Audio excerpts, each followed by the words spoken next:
Today, we will be learning about the largest land empire in known history, the Mongol Empire.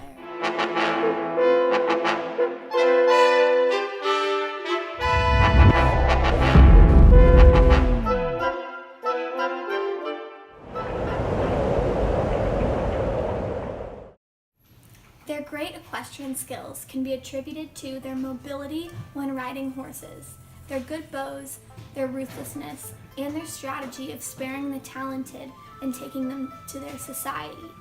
Genghis Khan was very successful in his conquering. However, he was not so successful in governing. After his death, his heirs redesigned the government institution by dividing it into 4 regions. The Great Khans, ruled by Kublai Khan in China, the Khanate of Chagatai in Central Asia, the Ilkhans of Persia, and the Khans of the Golden Horde in Russia.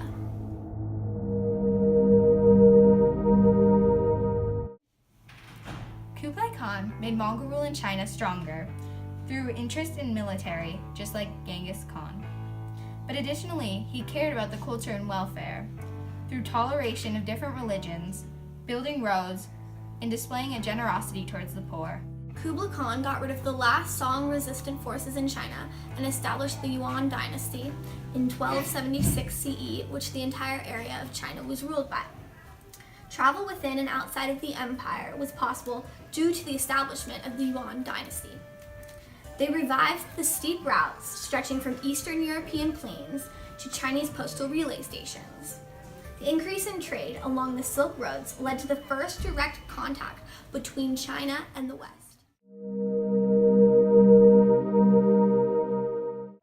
Once Persia was conquered, Genghis Khan allowed the Mongols to destroy cities to the ground and murder hundreds of thousands of people.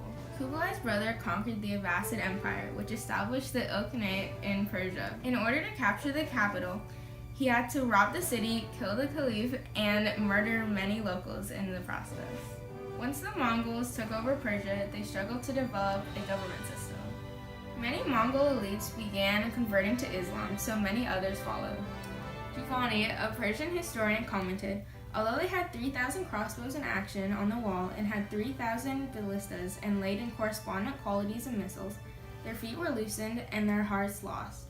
By the Saturday night, all the walls were covered with Mongols. The Mongols now descended from the walls and began to slay and plunder.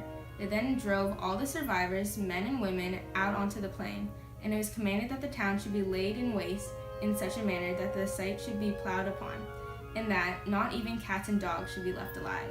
In Giovanni's book, he speaks upon Genghis Khan's laws. He wrote, "In accordance and agreement with his own mind, he established a rule for every occasion and a regulation for every circumstance, while for every crime he fixed a penalty." Eventually, the Mongols became absorbed into the society, and Islam returned to a privileged religion. Now let's take a closer look at some of the similarities between these 2 different regions. In both regions, the Mongols facilitated and encouraged trade throughout the entire region by building roads and postal systems. This led to secure trade routes, facilitating an increase in long-distance trade due to Mongol discipline and management. In order to promote trade, Mongols elevated the status of merchants, giving them tax reductions. Additionally, they set up postal systems. The silk industry and paper money helped facilitate trade as well. Traveling by caravan was very dangerous. Mongols made these routes safer by controlling them. In China specifically, they had an Orgta association where if a merchant lost their caravan, the costs were split among this association. This created a security that strengthened trade.